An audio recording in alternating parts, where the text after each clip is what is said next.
I don't know how to start a video, but I'm Hootless, and this is ADOM Deluxe on Steam. Or ADOM? I don't know, however you pronounce it. It's Ancient Domains of Mystery, which is one of the classic roguelikes, along with, Angband. I'm pretty sure ADOM is one of the big ones, isn't it? Along with, like, Angband, NetHack, the other one. I always forget its name for some reason. I think there's another one. I don't know, regardless, this is a roguelike. It's one of the classic ones. This one has been remastered and uploaded to Steam. You can buy it. It is out right now. Has been probably for a while, I think. Although the window at the top here says it's the copyright 2018, so maybe it just came out this year. I don't know. Regardless, it's on Steam. It's got achievements.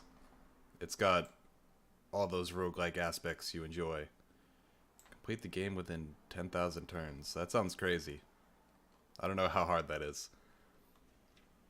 Level 100 of the Infinite Dungeon, find a strange item, level up a bunch. So, the thing that makes ADOM stand apart is it's much more focused on kind of the leveling up aspects of an RPG.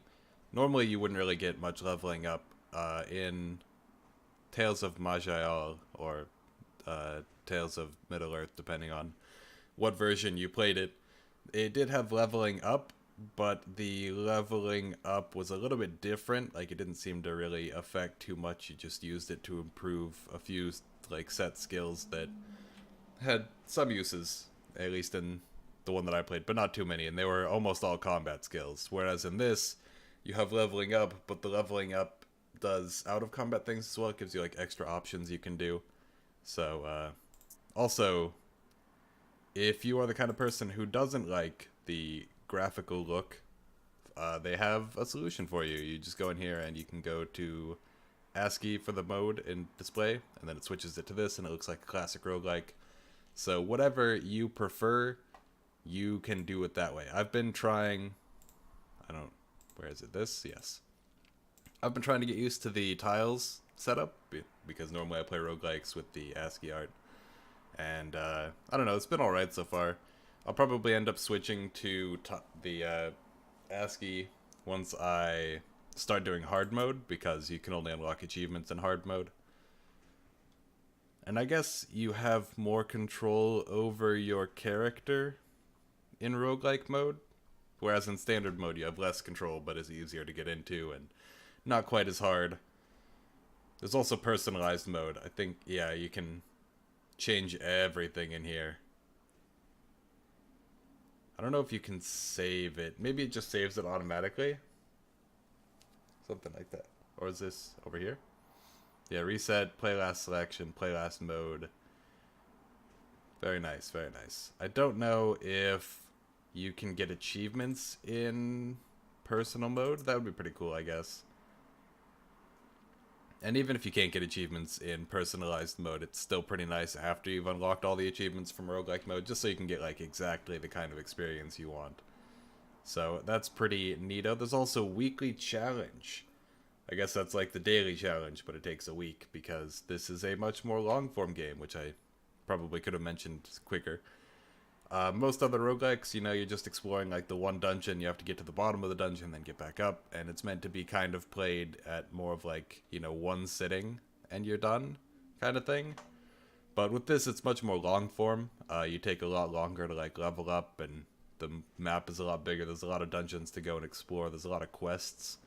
So it's much more on the RPG side than the roguelike side, but I'll hop in here in the standard mode and just play around for a little bit, show you guys kind of what it looks like. So I'll just let everything be determined by fate. That just means it's completely random. I was born in the month of the dragon. It increases things. More game effects. A lot of game effects, actually.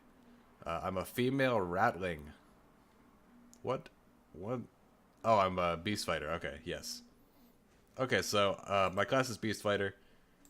The gender it's selected for me is female. My race is ratling. My sign is dragon. I think there's other things that are determined that aren't shown, but those are the big ones at least. And my name will be Din Rikorg. Alright, Din. Your journey begins. For 6,000 years, the world of Ancardia was a serene world, unmolested by the forces of chaos. But now the sinister forces of evil and darkness have opened a gateway somewhere deep within the mountains of the Dracolor chain. Terrors from unknown dimensions flood the world of Ancardia and wreak havoc, spreading corruption ever faster. Now it's up to you to explore, not diswar. The Dracolor chain meets inhabitants, find the source of chaos, and defeat it, or maybe even join forces with it to conquer the world. And that's another cool thing about this, is it doesn't railroad you into specifically having to stop the chaos. And, or at least, I don't know if it's actually serious about joining the chaos. But I do know it doesn't railroad you into being good, because in my first playthrough, I pretty much died immediately because I went into a town and started shooting my magic missile thing at the villagers, and I was like killing all of them. And then I went to try and kill a shopkeeper so I could take all of his food that was in his shop, and he killed me basically instantly. Turns out this game takes don't mess with shopkeepers very seriously. So you can like click to move around, or you can use classic roguelike controls either way. It is a little bit weird getting used to these controls again. It says you enter a rather unremarkable cave complex, and easy wind is going, and you feel that life is rife with new experiences to make. So I'll just explore a little bit. There's like a tiny bit of lag, but it doesn't really seem to matter.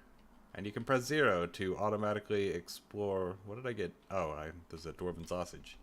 Sure, why not? And then automatically explore by pressing 0, and that'll just carry me along. You can see in the bottom right corner it actually still displays the map in classic form, which is a nice touch. I actually recognize the symbols from that a lot easier than the symbols that are going on here for the most part. Like the text symbols for equipment are much clearer to me. What was this? Is there not anything? Okay. Just explore automatically, I suppose. So there's a lot of like information on the the HUD here.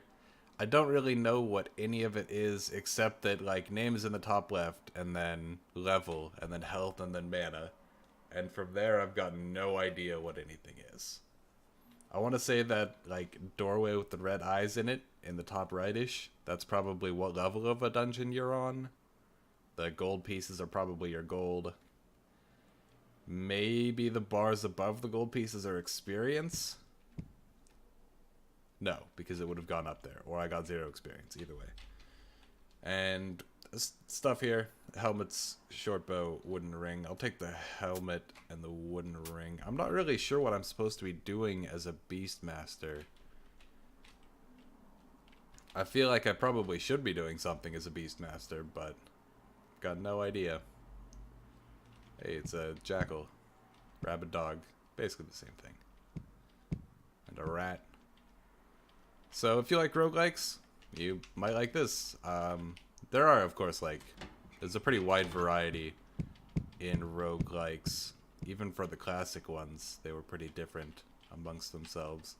Like, NetHack isn't really at all like, Tome, which is, again, depending on when you played it, either Tales of Maj'Eyal or Tales of Middle-earth. So here you see the level up screen. There's a ton of stuff. Detect item status, haggling, herbalism, swimming, survival, stealth, listening. So it's not just stuff that applies to combat like in other games, especially Tome, which is what I've played the most of, at least recently. And even Tome, that's actually not one of the classic ones, now that I think about it, because Tome came from Angband, I believe.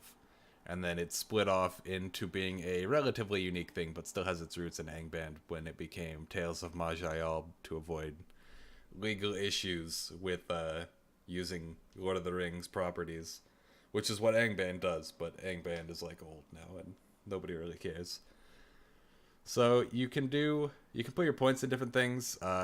I guess as a Beastmaster I get 3 per level. Other classes get more. For example, I played the Wizard in my first run and they were getting 8 skill points per level. So that's, something to think about, I guess.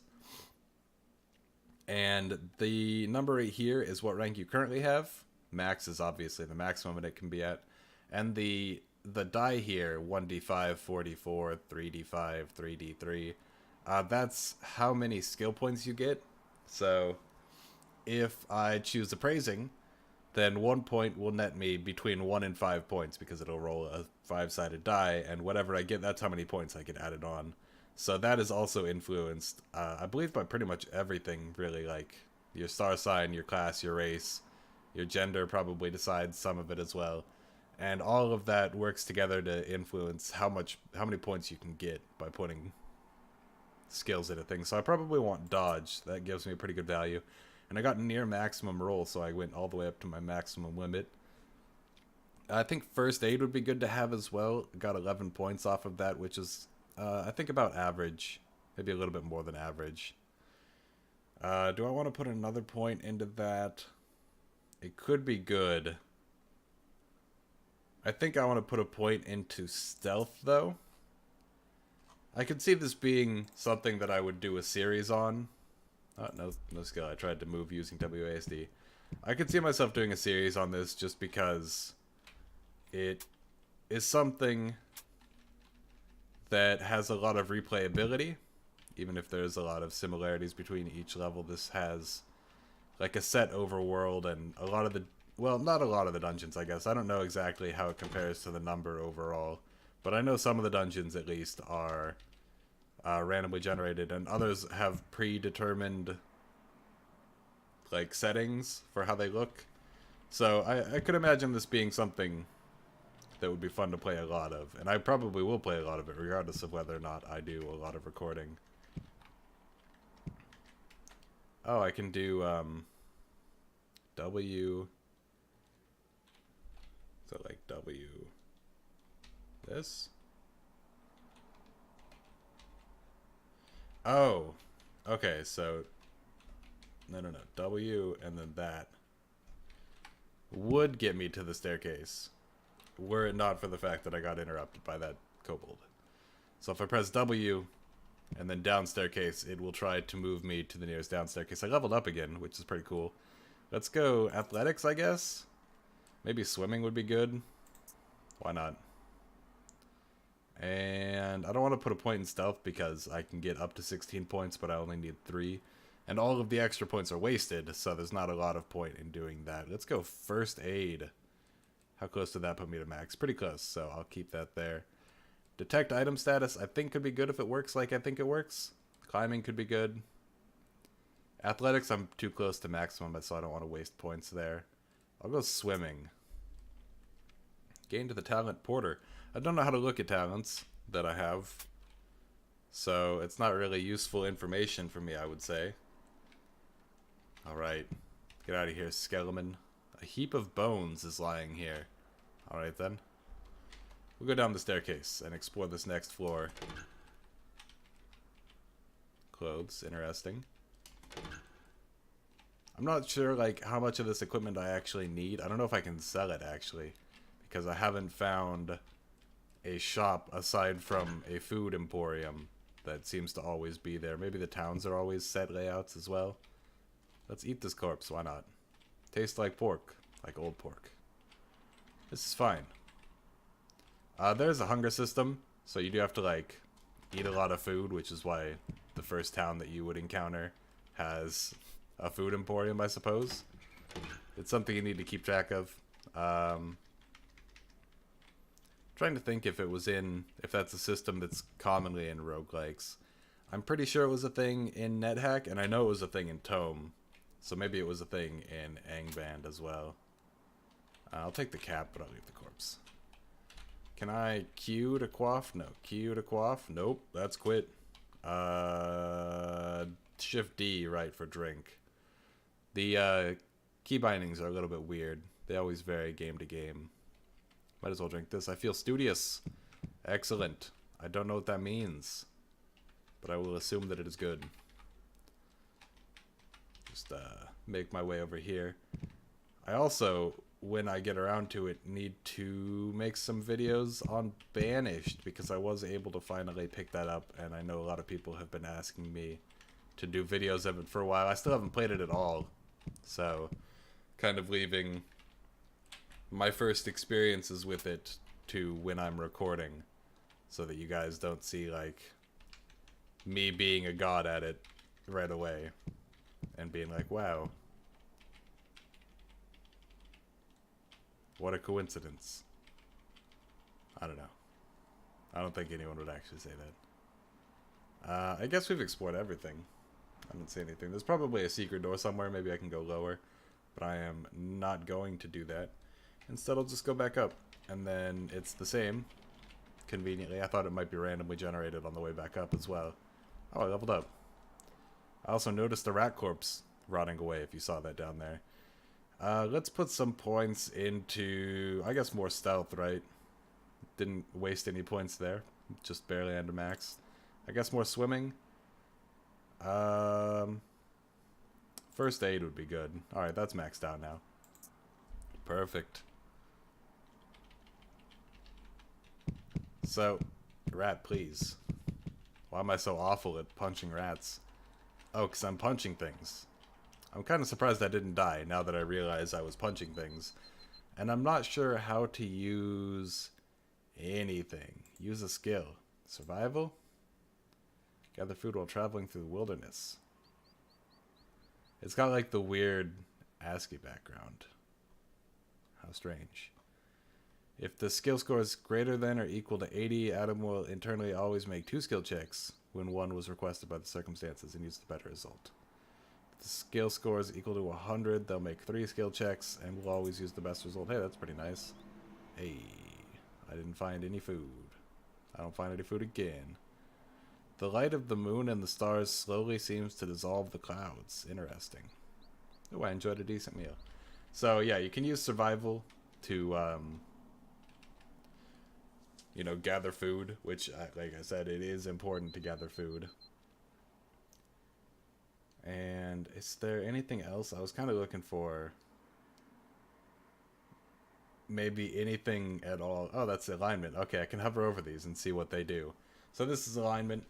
I can pray to SAS, I guess. I don't know what that does. Gold pieces. The current speed value, I see. Okay. So I guess you can get higher speed and maybe that lets you act more times than enemies. Something like that. Dungeon level. That's what I thought it was then. Yeah, so you can navigate like really well, I guess, just by using mouse and keyboard. And, well, you know, mostly mouse, keyboard to a lesser extent. You can navigate everything. And that's pretty cool for making it more accessible for people who might not be into traditional roguelikes, you know? Ooh, talents, yes. Alright, Porter is 10% extra carrying capacity. Tough is +2 to toughness. I think I got that from my star sign. History. It tells me things. I think this is just... yeah, this is basically just the flavor text that I saw at the beginning. Mage 13. I thought there was something here. Is there not a date displaying thing? PowerPoints. Defense value, yes, okay. So this is like AC from tabletop role-playing games. It's how hard you are to hit rather than like how much it reduces damage by, which is what this is, I would assume. Yeah, it determines how many points of damage are stopped when hit by a physical attack. Value of 0 is average, so you can have like negative in this and you take more damage, I guess. That's crazy. Alright, so anyways, this was Adam. You know, it's a game. And like I said, it's a much more long-form game, it feels like, because this 20-minute video covered a single dungeon. Like, the dungeon 2 tiles away from where you start the game. And that dungeon is always there, by the way. Like I said, the overworld map is pretty much always set. It's not randomly generated, as far as I know. So that dungeon's always there, but it has been different every time I've done it. It was actually, it's got to be influenced by something, I think. Because it was similar 2 of the times. It had like a water thing and it wasn't multi-level. And there was like a minotaur in there, and it gave me a ice wand both times, and I used the ice wand to freeze the water so I could walk over it and kill the minotaur. And that happened like 2 times, and this time there was no such thing of any of that on there. So it's really interesting that it's like a different dungeon every time, even if it's always placed there. And like I was saying, this 20-minute video was just me exploring that one dungeon, and there's, from what I hear, a lot more dungeons in the game. So if you are interested in this kind of game, be you newcomer to the roguelike genre, or, you know, just an old hat, just loves the roguelikes, check out ADOM. It's on Steam, and there'll be a link in the description if I remember to put one there. But other than that, I'll see you guys all next time.